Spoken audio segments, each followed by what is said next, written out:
Hi guys, in today's video I'm going to show you how you can unmute stories on Facebook. So the first step you need to do is to open Facebook application. So I'm on the Facebook and I want to mute this. Okay. Okay. So once it is completed, then you need to click on your profile picture on the top right. And once you click here, you simply need to scroll down and click on settings and privacy.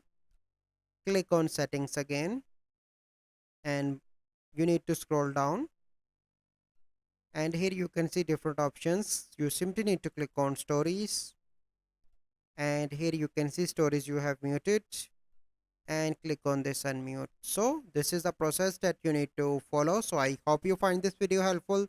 If you find this video helpful, must like this video, subscribe to our YouTube channel for future videos. We'll see you in the next video.